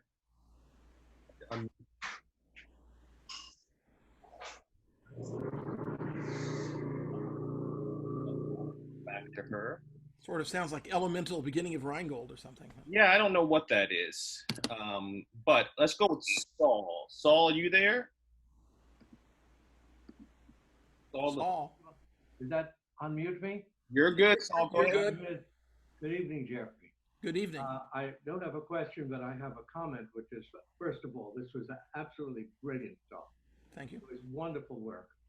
And my thought is that beyond your wonderful work as a pianist, you think like a conductor, or I should say, like a conductor should think, which is approaching a work to understand its structural integrity. And it's maybe not just a coincidence that maybe the greatest conductor of both Beethoven and Wagner was Furtwängler. And Furtwängler was constantly thinking in terms of structural integrity in his work. That's what you do, and I enjoyed every moment of it. Well, thank you. I sometimes think, my background was as a composer as well, and I perhaps also think of music very much as a composer. Of course, Furtwängler was also a composer, although I don't know if any of us has been unfortunate enough to hear one of his symphonies. But, okay, but anyway, but that is a way of thinking of music, which I think of music as a composer to some extent still. But thank you very much. Great, thank you so much. This is from Morris Golding. Okay. Excuse me. You mentioned that the novel was developing in the 19th century in parallel to Wagner's works. Many novelists wrote and released their works by serialization. a chapter at a time, often for financial reasons. Did Wagner ever do anything like that or attempt to? Morse Golden. Thank Well, you. that's good. A very good question. Well, actually, there's a little bit of a time gap here because by the time that we're getting to more mature Wagner, 1840s and 50s, the novel has already really established itself. And the only major, I mean, Dickens was still doing his works as serials.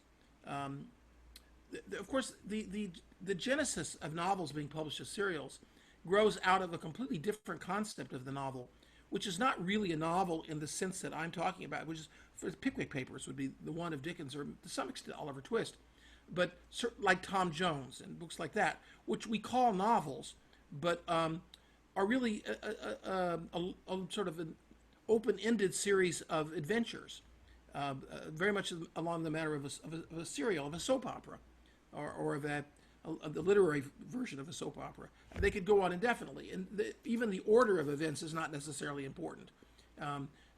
Pickwick Papers is 800 pages long. As far as I'm concerned, it could be 8,000 pages long, because it consists of just a whole lot of episodes, which finally get tied up at the end. But it's not, so it's perfect. It's really conceived of for serial form. Dickens' later novels, especially starting with Dombey and Son, are much more constructed. And actually, yes, he published them as serials for economic reasons, but they have this novelistic characteristic, which I am sort of extrapolating to classical music as it develops with sonata form and things like sonata form, where it's not just a series of episodes or vignettes, but one thing grows to the next, grows to the next, grows to the next, grows to the next. You cannot change the order. You cannot leave anything out. If you leave out 10 pages of a true novel, you cannot understand the rest of the novel. Try it with a mystery story sometime. If you cannot change the order of events. I one time picked up a novel somewhere where the paperback where there had been a reversal of pages, and it just made no sense at all until I realized what had happened. And this is absolutely true of what happens in music, starting right at the same time as it happens with the novel. It really starts in the 1780s and 90s, as does the novel. Jane Austen really would be the first person I can think of who really writes this novel as a sense of something which is, from the first word to the last word, everything follows consequentially, and you really could not add or subtract anything or change anything. And that's the model of a Beethoven sonata movement. And it's certainly the model that Wagner, the opera Wagner felt was way behind. They were still writing operas sort of in the way that people wrote picaresque novels, or whatever you want to call them, like Don Quixote or things, which is a series of episodes. And Wagner wanted to write operas that were novels like Jane Austen. He didn't probably even know Jane Austen existed, but that idea where everything, like a Beethoven symphony, where everything is consequential, everything follows everything else and holds together as a single unit. Great, thank you, Jeffrey. From Guillermo Schultz, truly wonderful presentation, Jeffrey. Many, many thanks. Question, did Franz Schubert influence Wagner in any way? That's a very interesting question. Schumann wrote about Schubert. Of course, Schumann also discovered the Ninth Symphony of Schubert. I'm ignorant on this subject. I don't know how, right off the top of my head, I'm taking a little bit, maybe Saul can help me here. I don't remember any comments Wagner made about Schubert. He must have done.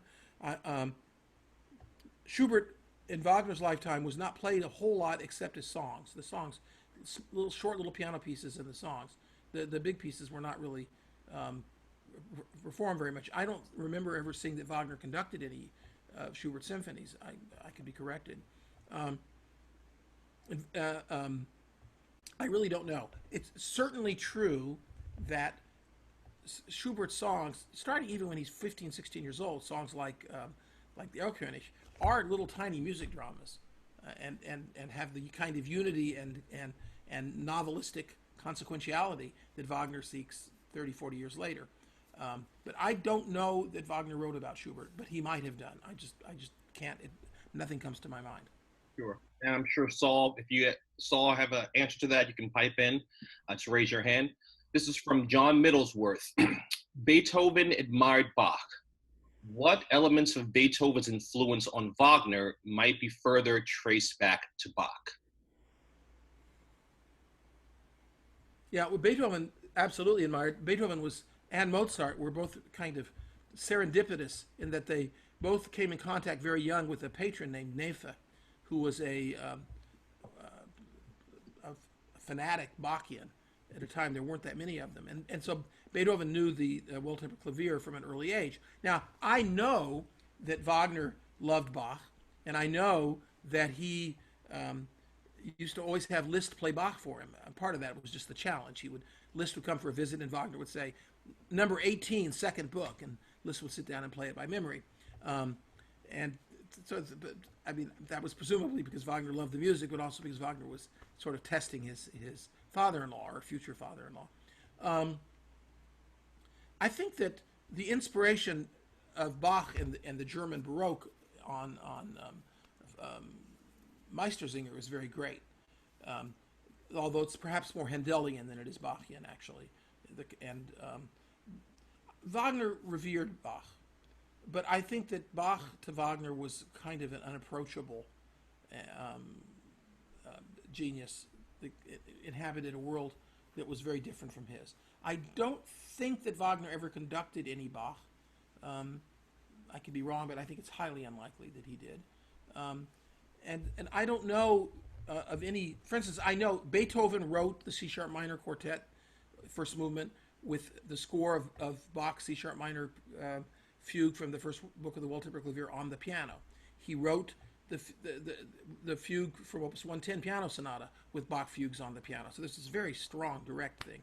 I don't know of that. But as I said before, also, Beethoven's relationship to past composers was much easier than Wagner's was. I mean, Wagner revered Beethoven. Of course, Beethoven died when Wagner was only 13 years old. But he had a more difficult relationship with any composers after Beethoven. But before Beethoven, yes, I mean, he certainly revered Bach. He revered Mozart. Absolutely, and he did conduct some Mozart. But I don't specifically know of real evidence of his. I mean, of his love of Bach. There's the kind of counterpoint he does in Meistersinger is more reminiscent of Handel than it is of Bach. Jeffrey, I have unmuted Saul. Saul, do you want to jump in? About the Schubert connection. Yes. You know that until it was, Schumann discovered the Ninth Symphony. It was Mendelssohn who performed it a year later in, I think, 1841. Mm-hmm. And that began really a reevaluation of Schubert, recognizing he was more than just a, composer of songs.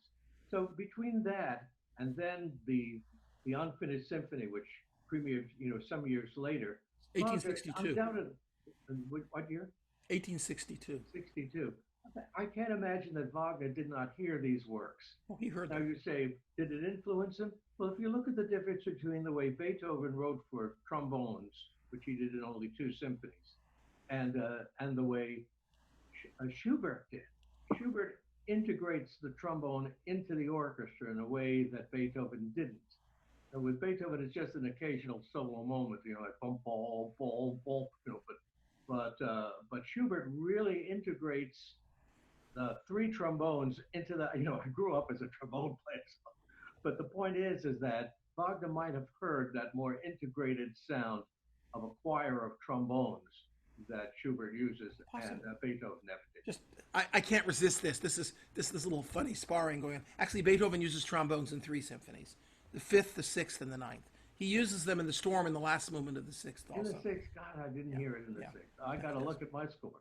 He does. But yes, it's true. But your point is well taken. Even in the Missa Solemnis, where there's the whole long tradition, composers always use trombones in religious music.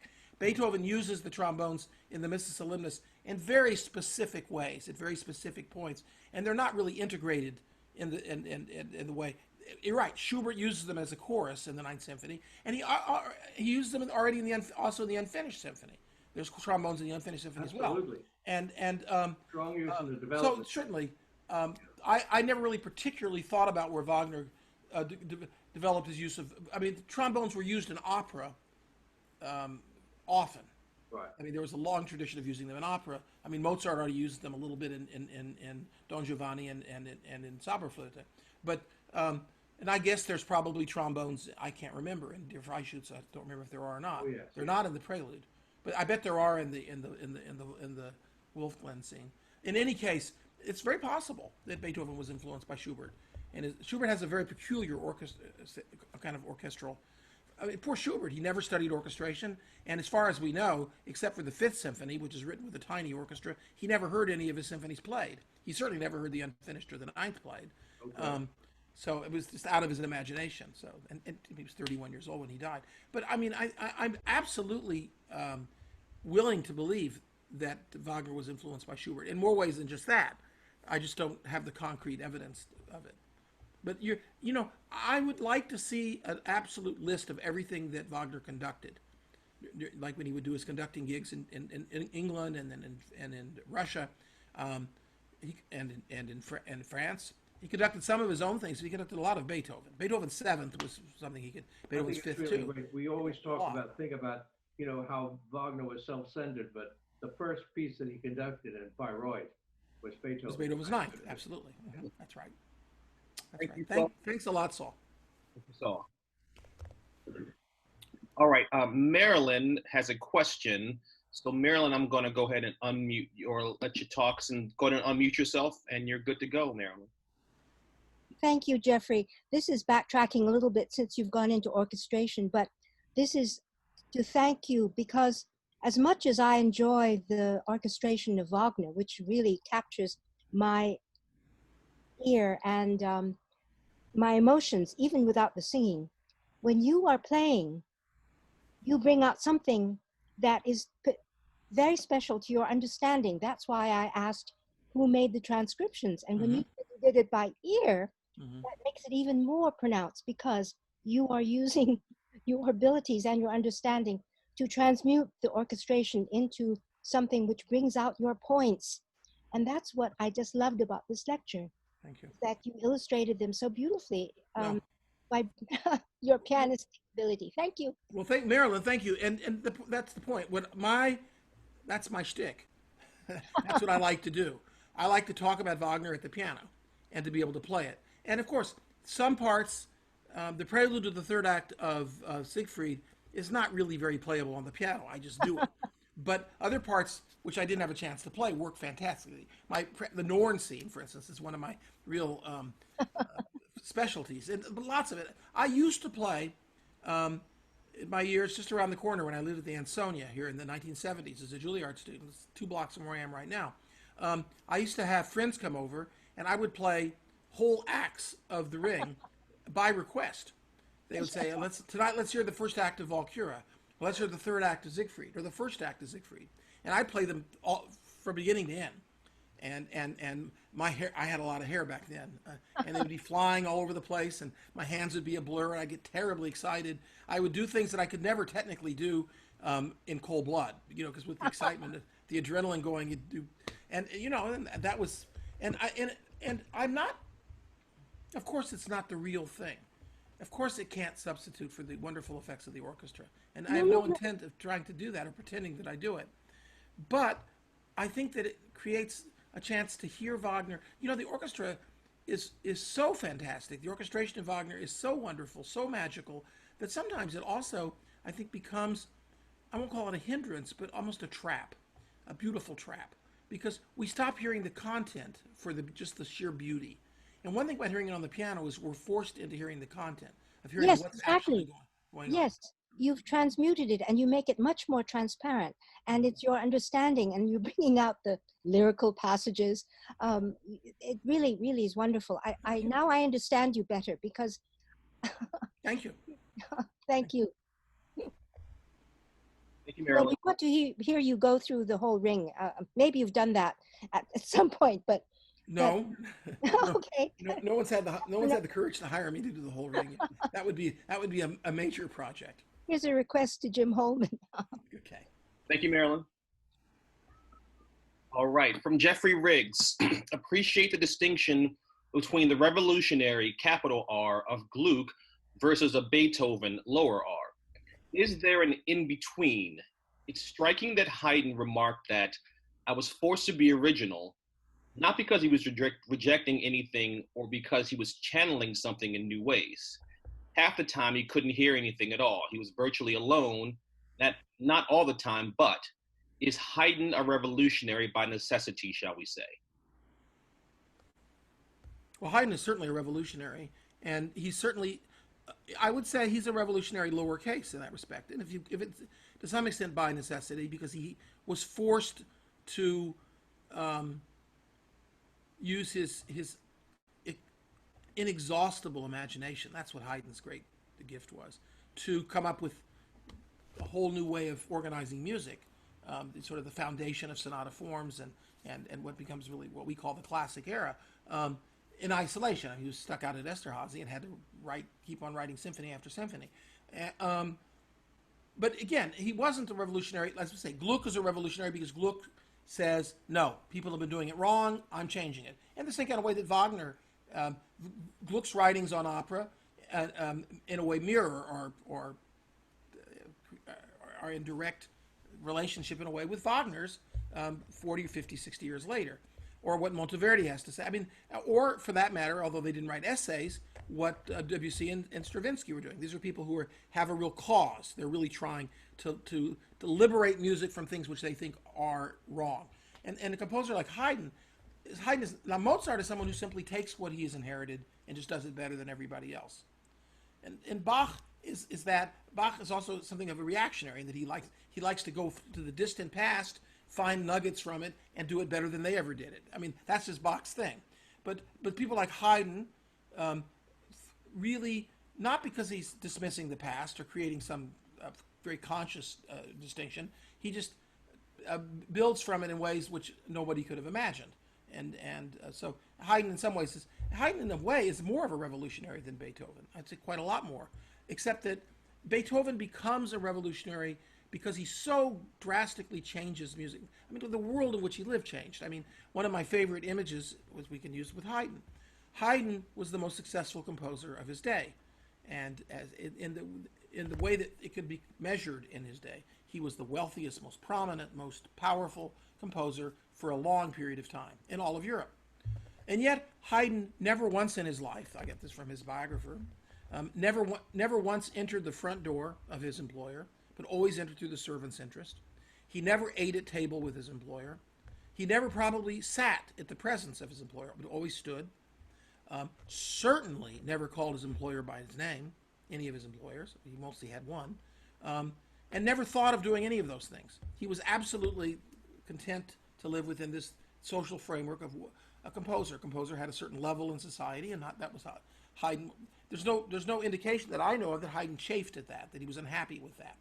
Now, Beethoven, in some ways, was also very much a reaction. Beethoven fought for 14 years in the courts in order to have the right to use von Beethoven, the Flemish form. He wanted to consider himself to be a noble. So Beethoven was definitely not a Jacobite.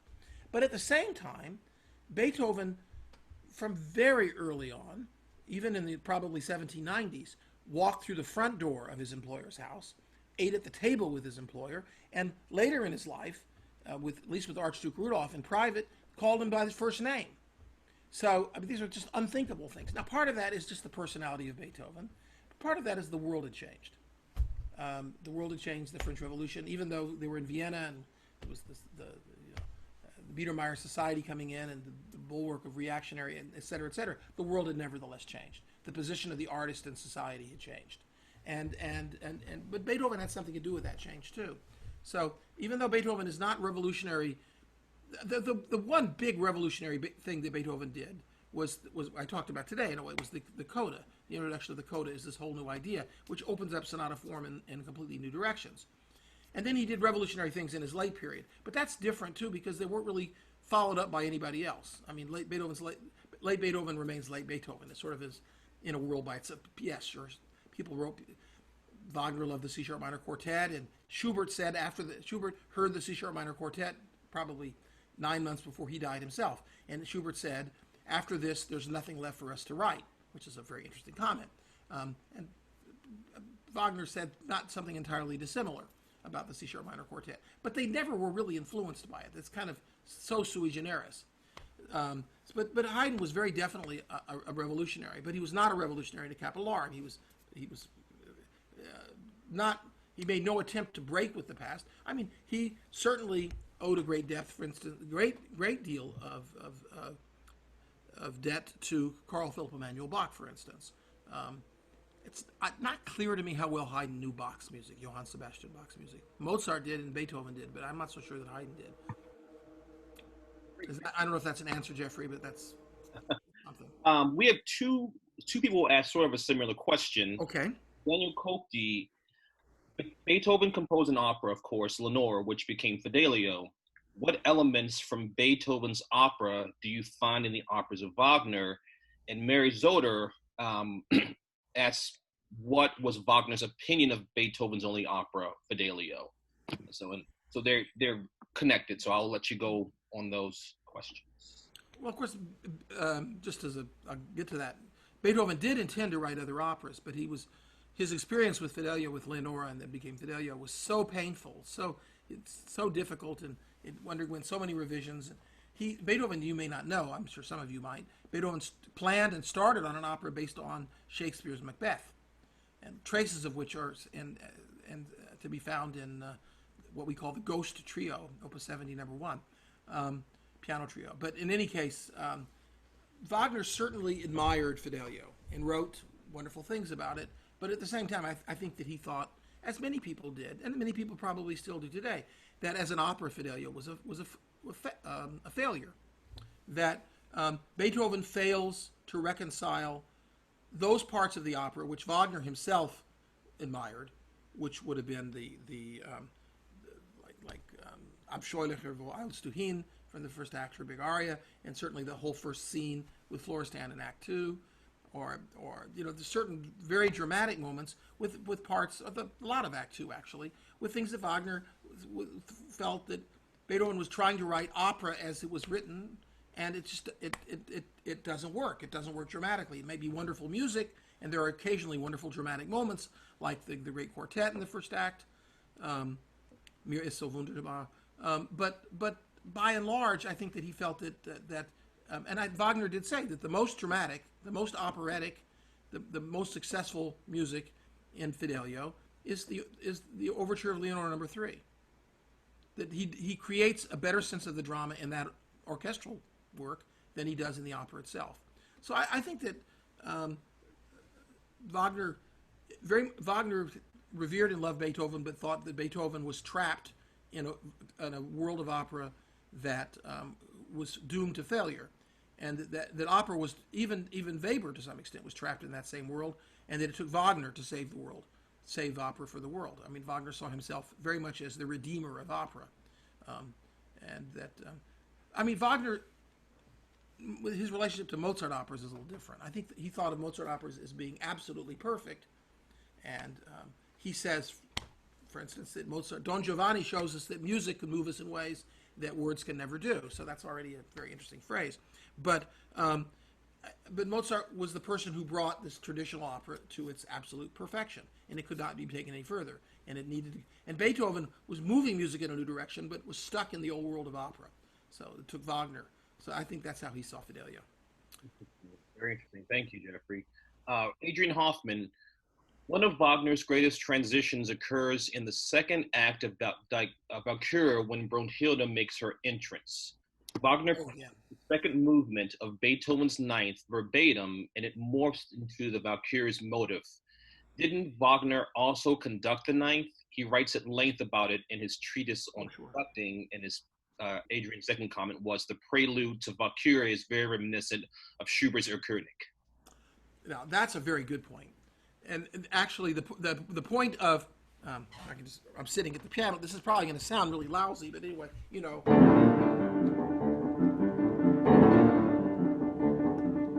it's very much like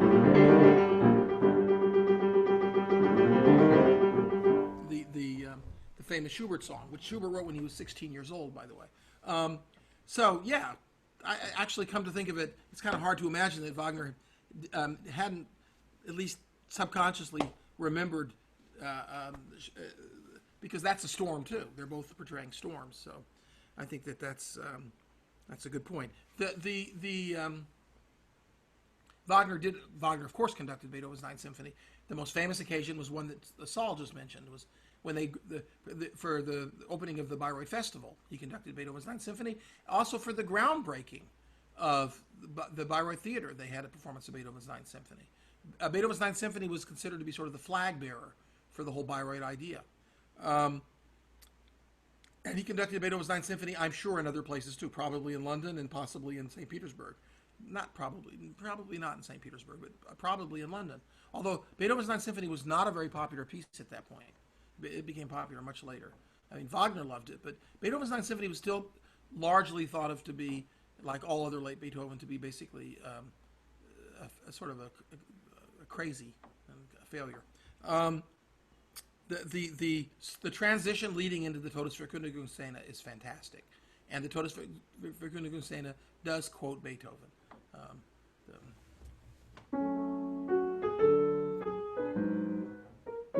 That phrase is that's the act for his quoting, because later on in the act he quotes the Faust Symphony of Liszt. Now that's different. He does that on purpose as kind of an homage, but still, sure. I mean, and it's going. That is another great transition. There's lots of great transition. And by the way, he uses the timpani, that ba-da-da-dum, ba-da-dum, through that and the going back and always back to that.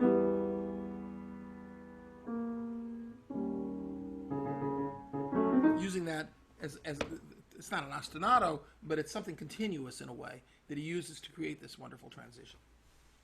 Thank you. That's a good question. Great. Last question from Martin Smullen. I loved your description of Beethoven being a tipping point in music, where music after was not as it was before. Mm-hmm. I've always considered Bach and Wagner himself in the same light. Your comments? Yes. Well, the word I used actually was watershed, but tipping point is good too. The watershed is a good image because you could say that it flows in one direction on one side and it flows in another direction on the other. I don't see very much in common, I have to say, between Bach and Wagner, except that they're both extraordinarily great composers. For one thing, as Bach is someone who basically Bach was very interested in the past and very interested in finding new ways to bring the past to life. And Bach also lived in Bach, there's absolutely not a trace of the revolutionary about Bach.